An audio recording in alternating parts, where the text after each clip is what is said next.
Amen. Well, tonight we're into our 13th part of 2 Samuel chapter 13. And we're going to try to cover all 39 verses tonight, all of the content that's here. I've entitled this one, Evil Out of David's Own House, or Out of David's House. And the reason for that comes from that verse from last chapter, where the Lord said, "Behold, I will raise up evil against thee out of thine own house." And that happens in this chapter. Now, just to take a little bit of comfort, it doesn't necessarily mean that every time you sin, that this is the fruit that you will reap. David was told this is why, and his sin was very grievous, very serious, in the fact that he not only displeased the Lord, but he disobeyed the commandments of the law in committing adultery, committing murder, but also in the fact of what he did was he told so many people, he involved so many people in his sin. That's why it says that he gave reason for others, the enemies of the Lord, to blaspheme. Doesn't mean they were not Jews, but people who were not following after the Lord. Well, we're going to get into just three primary points out of this one. You could name them something different.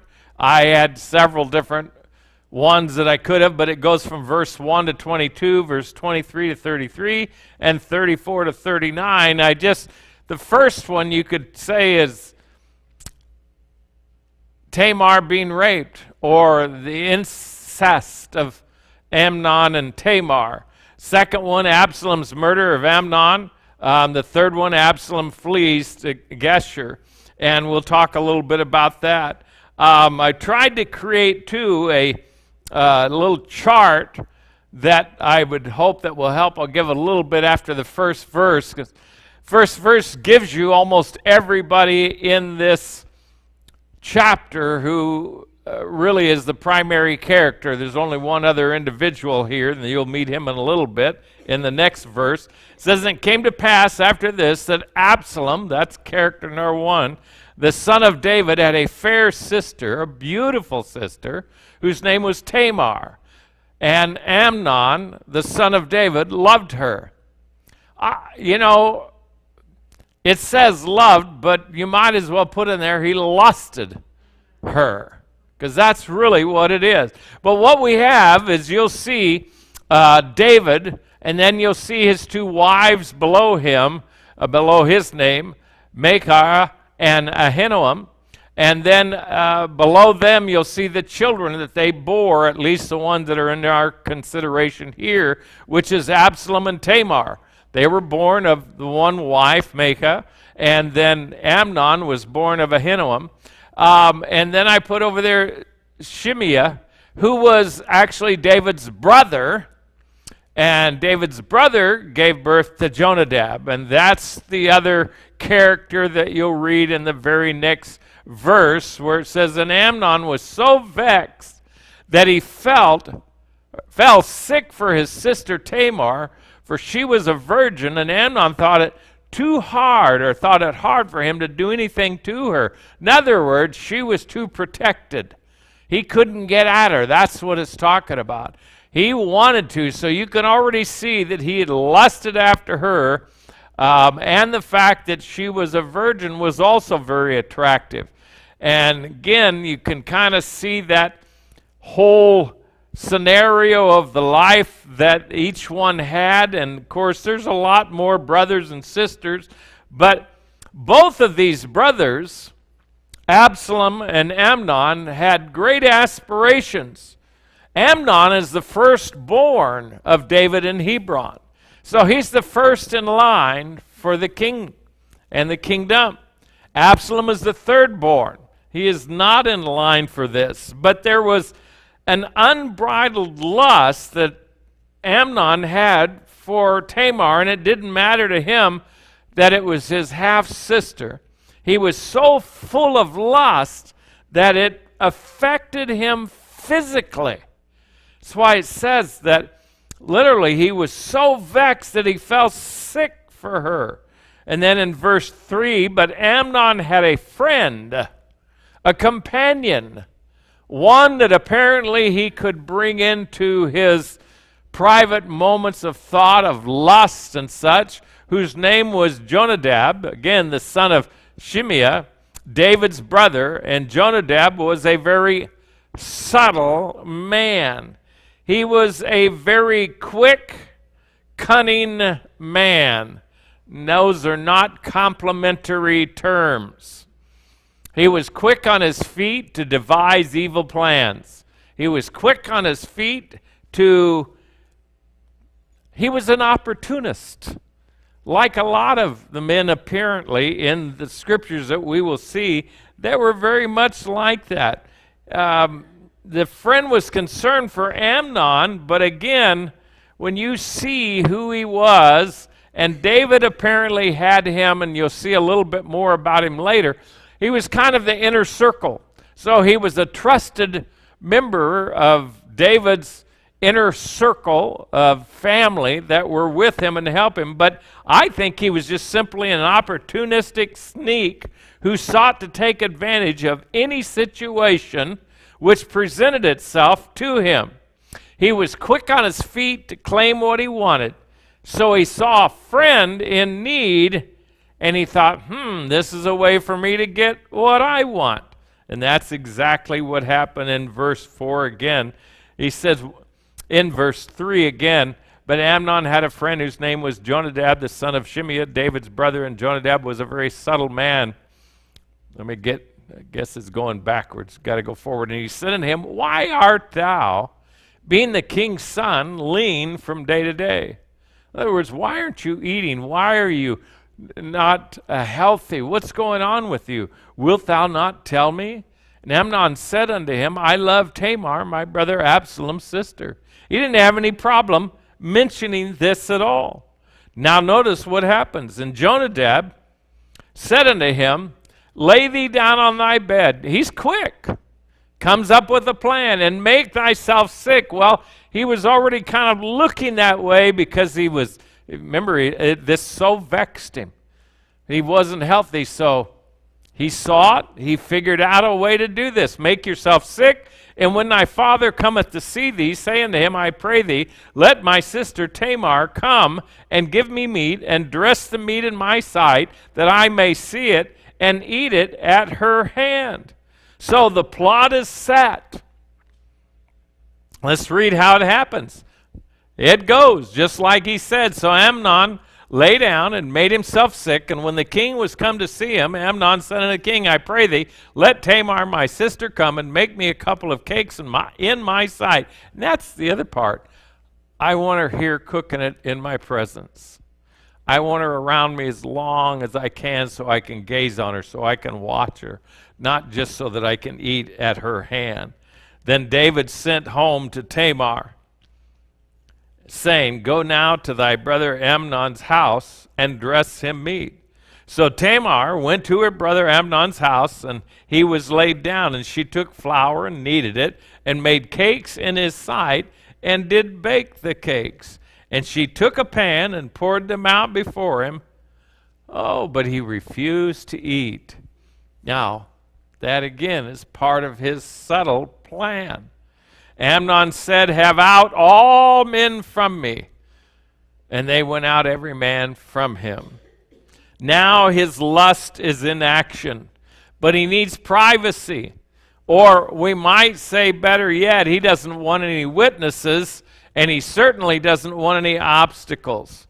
The trap has been set, the obstacles are removed, and it is now time to act. Verse 10, and Amnon said unto Tamar, bring the meat into the chamber, in other words, come into my bedroom, that I may eat of thine hand. And Tamar took the cakes which she had made, and brought them into the chamber to Amnon her brother.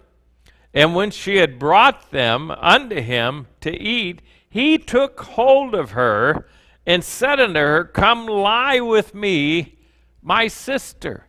So he's making the forward advances, and she answers him, Nay, my brother, do not force me, for no such thing ought to be done in Israel. Do not thou this folly. In verse 13, and I, whither shall I cause my shame to go? How can I get rid of my shame? And as for thee, thou shalt be as one of the fools in Israel.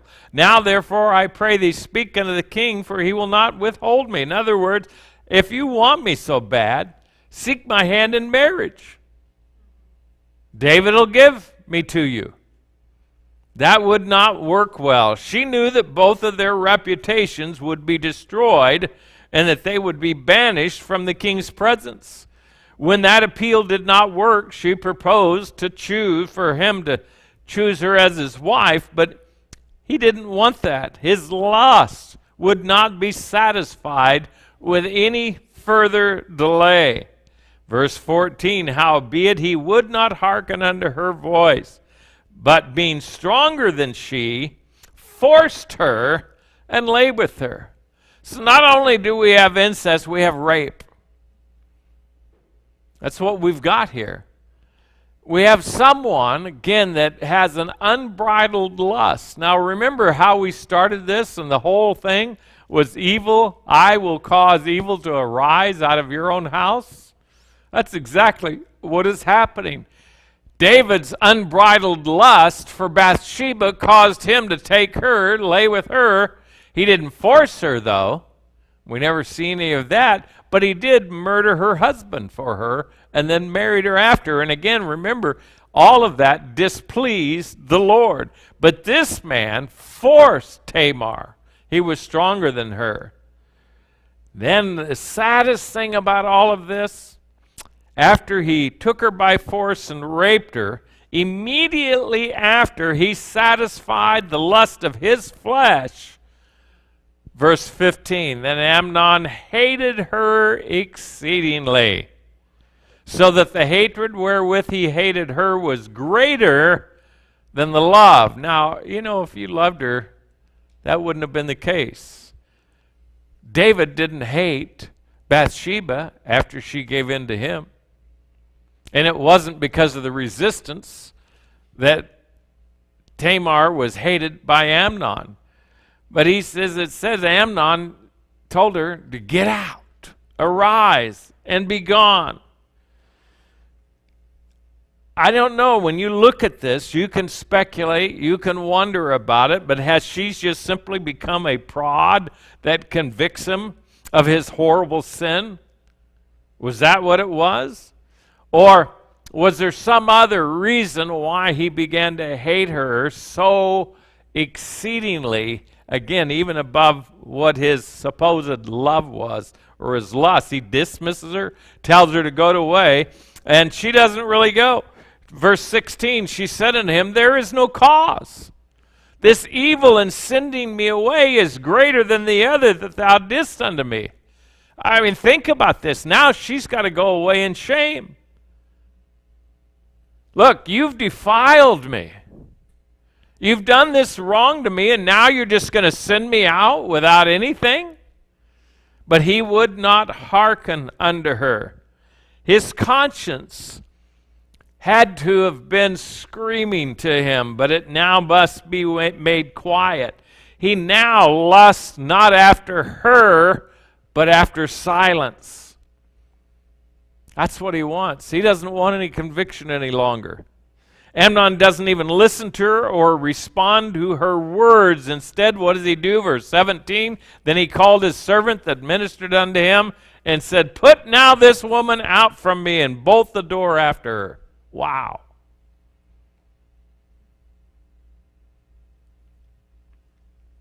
He had used her, abused her, and now he treats her even worse, if that is possible, and according to her it is.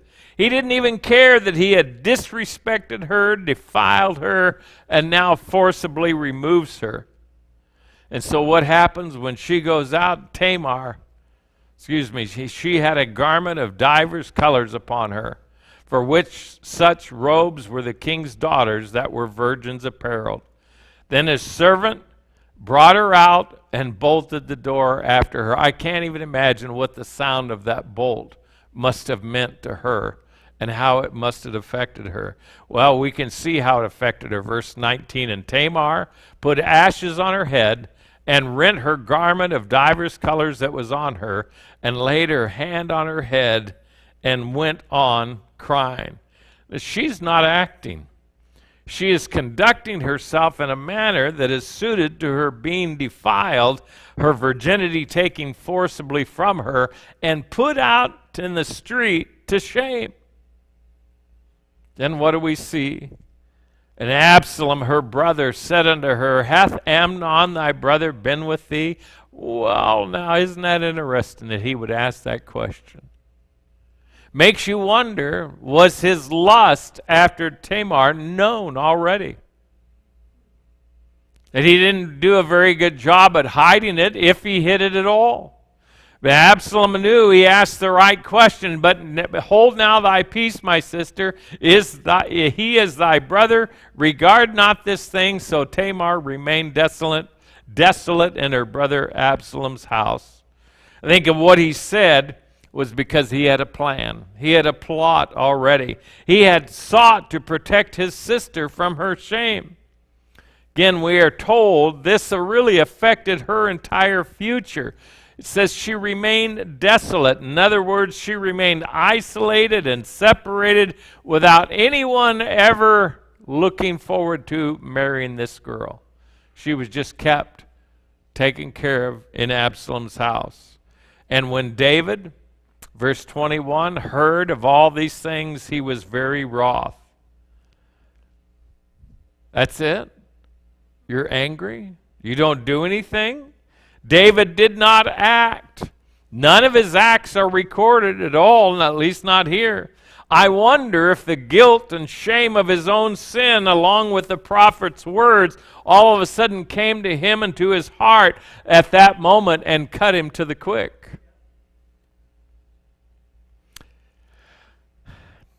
I don't know if I have this verse. I'll look and see if I have it first. Nope, I don't, but I'll give it to you in just a second here.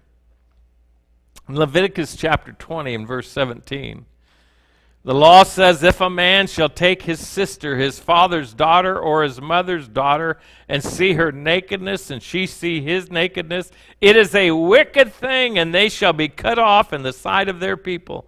He hath uncovered his sister's nakedness, he shall bear his iniquity. That's from the law. He violated that. David was angry. But I believe that Absalom's feelings were much more intense.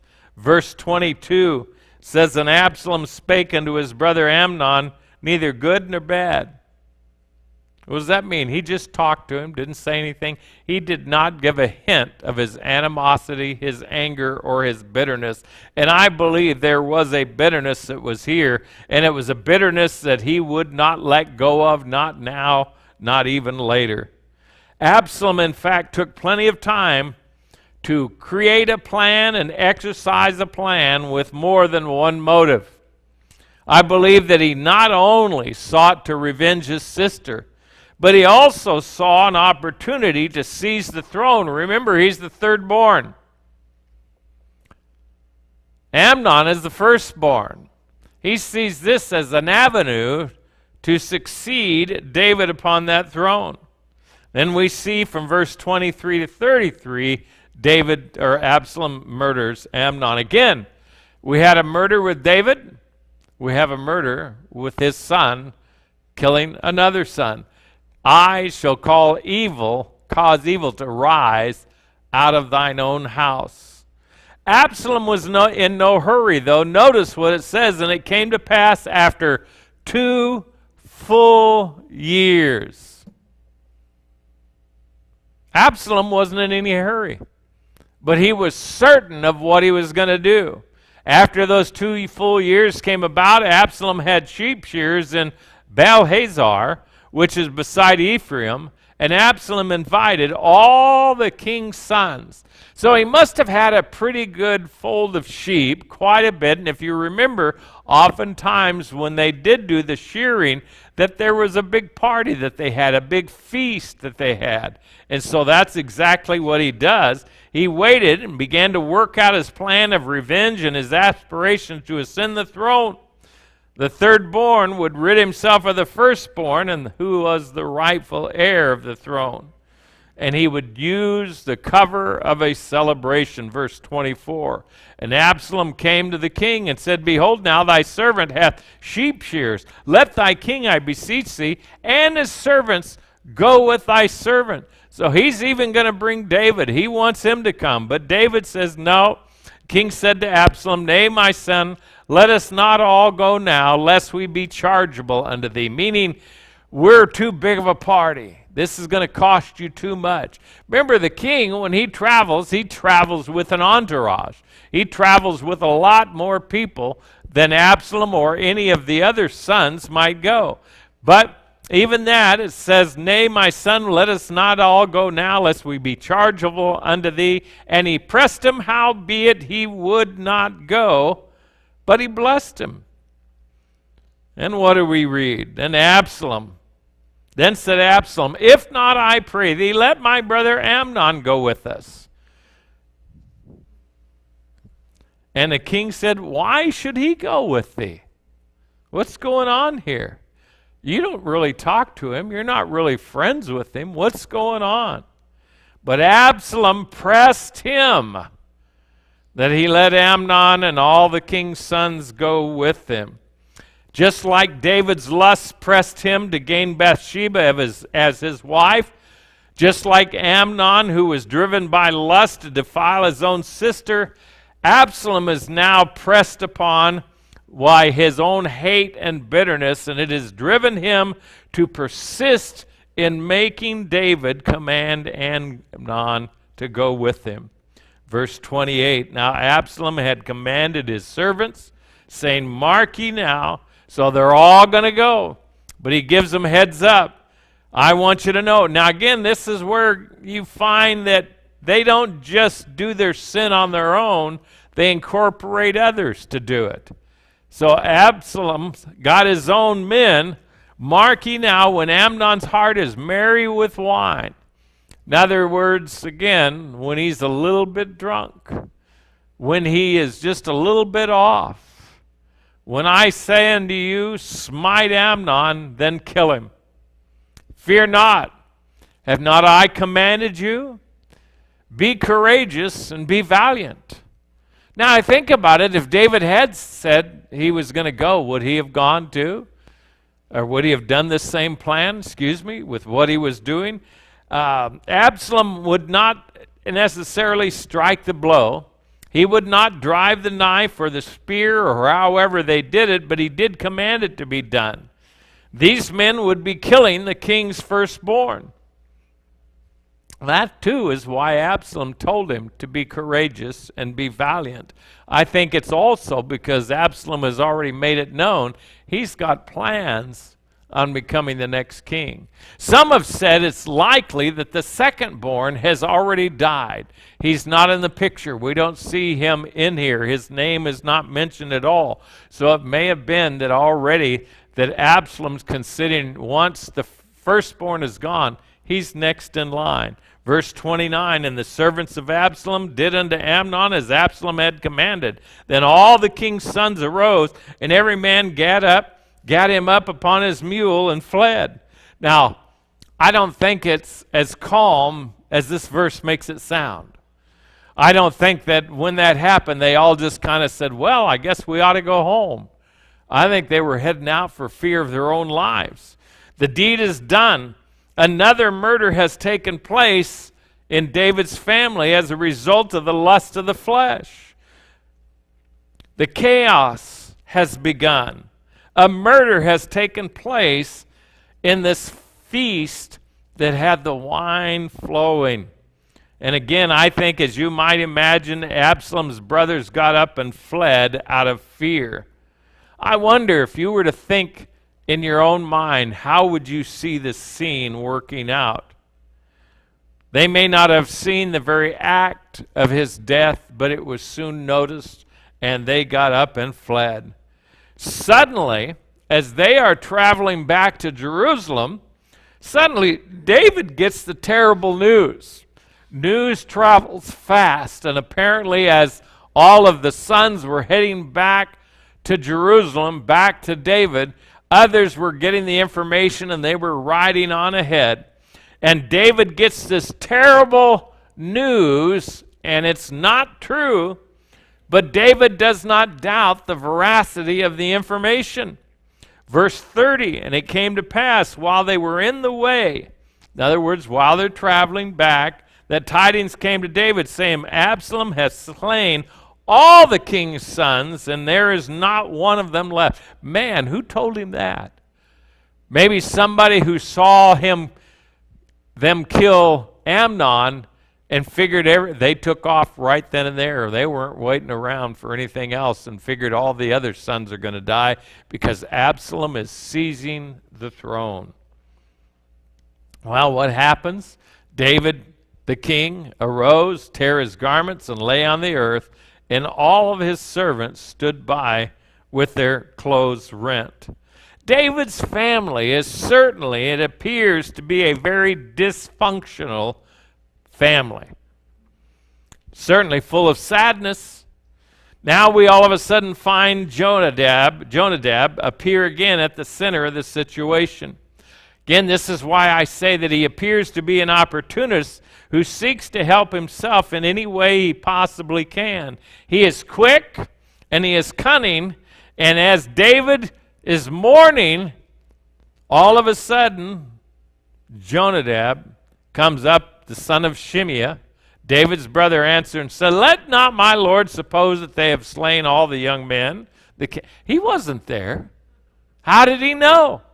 Well, apparently, he was privy to all of Absalom's plans.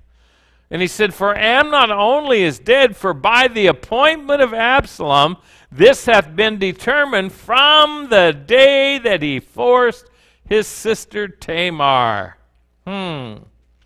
Now therefore let not my lord the king take the thing to his heart to think that all the king's sons are dead, for Amnon only is dead. Again, it seems that Jonadab is a trusted part of David's inner circle. And this was comforting, it was encouraging to David. It still must have been a terrible scene, and David's emotions were at a heightened state. And the man who now has caused all of this has fled for his life to his grandfather's kingdom and to his cousin. We see it in verse 34. But Absalom fled, and the young man that kept the watch lifted up his eyes and looked, and behold, there came much people by the way of the hillside behind him. And Jonadab said unto the king, Behold, look, just what I said is true. The king's sons come, as thy servant said, so it is. And it came to pass, as soon as he had made an end of speaking, that behold, the king's sons came and lifted up their voice and wept, and the king also and all of his servants wept sore. Again, David's heart was certainly broken for his firstborn. Absalom, what does he do? He flees to Geshur. Let me go read on. So Absalom fled and went to Talmai, the son of Ammihud, king of Geshur. This is his grandfather. And David mourned for his son every day. Now you might ask, which son? I'm going to say both of them, because you read in the next one. So Absalom fled and went to Geshur, and he was there 3 years. And the soul of King David longed to go forth unto Absalom. He didn't do it, but he longed to. He wanted to forgive him. He wanted to reconcile with Absalom, for he was comforted concerning Amnon, seeing he was dead. So after a short amount of time of mourning, It seems like David was ready to forgive Absalom and go forth, but he did not do it. Absalom stayed in the kingdom of his grandfather there for three long years. Why?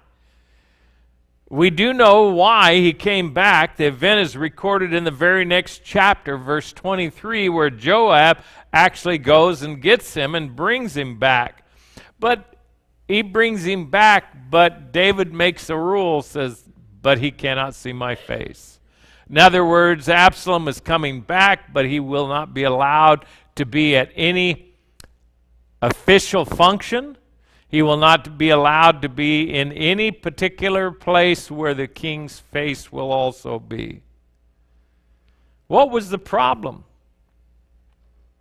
Trusts were violated. Revenge had taken place, but the law had not been carried out. Even when Absalom again does come back, the king won't see him. Absalom has no direct access to the king, no official events. He will not eat, sit, or fellowship with King David at all. And by the end of the chapter, next chapter, the king has been reconciled to Absalom, and he will kiss his own son with love. In the case of our story in this chapter, it ends with David being consoled and comforted, even though Amnon is gone and could not be brought back to his side. But Absalom, though banished, could be restored.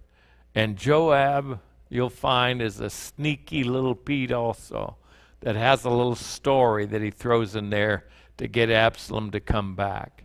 It seems that what exactly God said, because of your sin, David, because you displeased the Lord, because you disobeyed the commands, because you gave opportunity for the enemies of the Lord to really blaspheme God, that I will cause evil to rise out of your own house. And that's what we see here, but it's not over. It gets even worse as we look a little bit further. Be sure your sins will find you out. And this is certainly a case for David. And we'll see it a little bit more.